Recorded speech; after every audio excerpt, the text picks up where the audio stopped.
I am Ferdinand Marcos, and I am the President of the Republic of the Philippines. I stand today on behalf of 110 million Filipinos. Hello universe, it's me again. Nakikita nyo yan mga kababayan, ito po yung Ombudsman shortlist. Nakaw! Talaga naman. Iiyak mga kababayan. Yung mga DDS.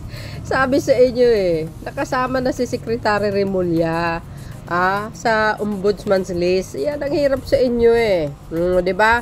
Ayan. See? Sino po ang sino po sila? Ayan. Basahin po natin mga pangalan.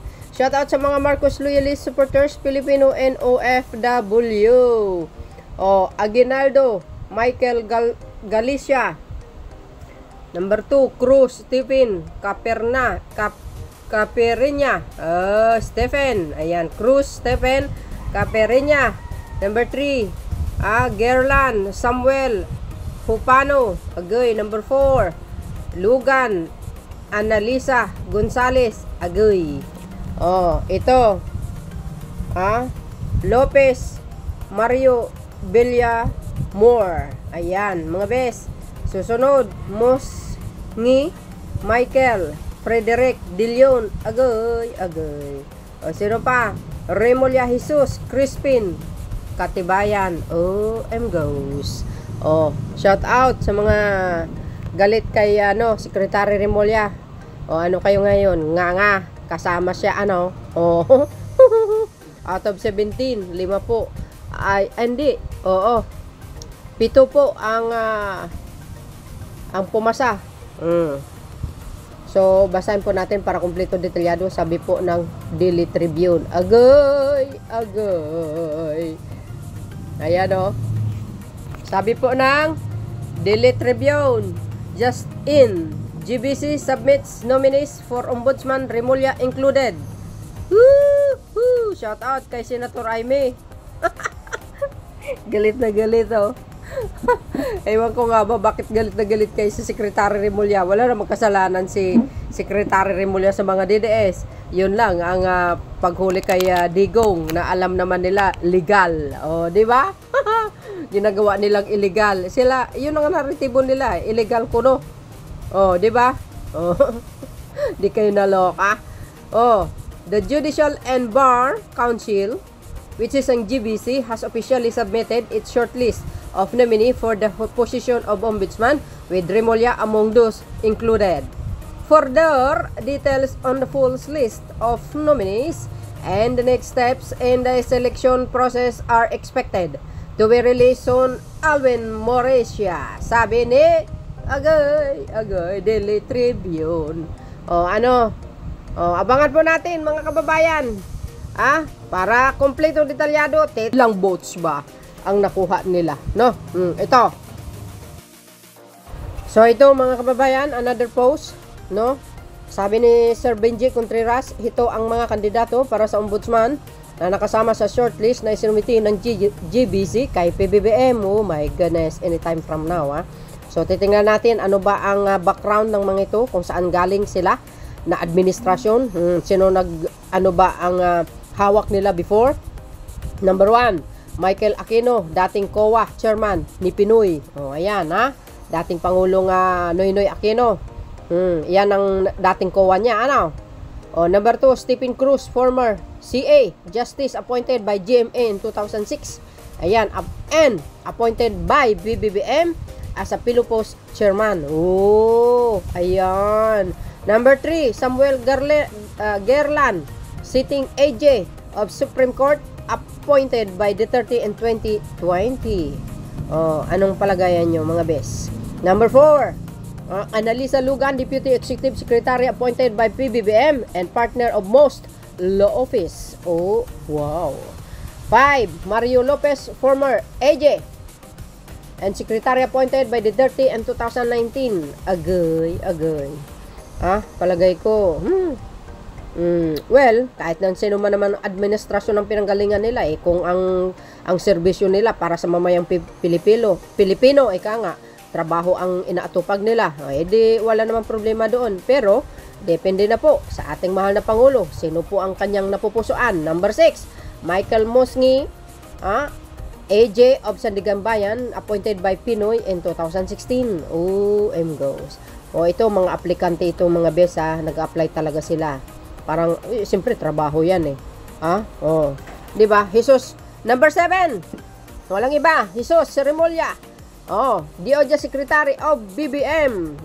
Ayan, ang pinaka viral na aplikante ng ombudsman.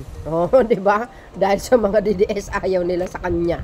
Kasi ang gusto ni Amy Marcos, yung mga appointed ni Digong. Aba, ikaw ang masusunod. Si PBBM ang masusunod. Kahit sabihin mo, may score na ibibigay ang GBC. Pero, plus, yung ibibigay na score ni Pangulong Marcos Jr. kung yun ang maari na dagdagan ng votes ni Pangulong Marcos Jr. Di ba? Ito kaisipan ko lamang, Pero sabi ko nga, nasa kay Pangulong Marcos Jr. ang desisyon, mga kababayan. So, my candidates for ombudsman, sabi ni Sir Binji, is DOJ Secretary Remulla. Ako din. So, mahigpit ang labanan, mga kababayan, napakahigpit, dahil alam po natin, itong mga bes, talaga na medyo, hindi lang medyo, di kalidad ang pinanggalingan nila at ang kanilang background, ang kanilang profession. Di ba? Biro nyo yun. Kaya ang ombudsman na talagang masila ng pagpipili dyan. Talagang malakas dapat ang iyong karisma. Di ba mga beswa? Si Secretary Remulla, ayan, number 7. Talagang galit na galit si Senator Amy. Shoutout kay Senator Amy. Paano yan? Nakasama sa shortlist yung kinaiinisan nyo. Hoy, naku po, kayo mga bes. Sino po ang bet nyo? So, para kompleto detalyado mga kababayan, titingnan natin kung ilang botos ang ipinagkaloob sa bawat aplikante dito sa 6 na shortlist for the next ombudsman. Medyo mahigpit ang labanan, mga bes. Ito. Sabi dito, breaking. Sabi ng News, AGMN News. Breaking, Justice Secretary Jesus Crispin Remulla, Deputy Executive Secretary Annalisa Lugan, and Court of Appeals Justice make it to the Judicial and Bar Council shortlist for Ombudsman. Woo! Sabi ng GMA News. Agay! Ayan, agay. Yan mga kababayan. Ayan na. Mike, number 1, Aguinaldo, 6 votes. Number 2, Stephen Cruz, 4 votes. Number 3, Gerlan, 5 votes. Annalisa Logan, 5 votes. Number 5, Mario Lopez, 4 votes. Number 6, Musngi, 4 votes. And number 7, Remulla, 5 votes. Ay, mataas si Mike Aguinaldo. Nako. Kayo mga kababayan, sino po ang napusuan ninyo ngayon? Dahil dito sa mga votes nila, ako ito halimbawa lang, if ever magbibigay ng another votes ang Pangulo dito kay Mike, tagti 3 votes.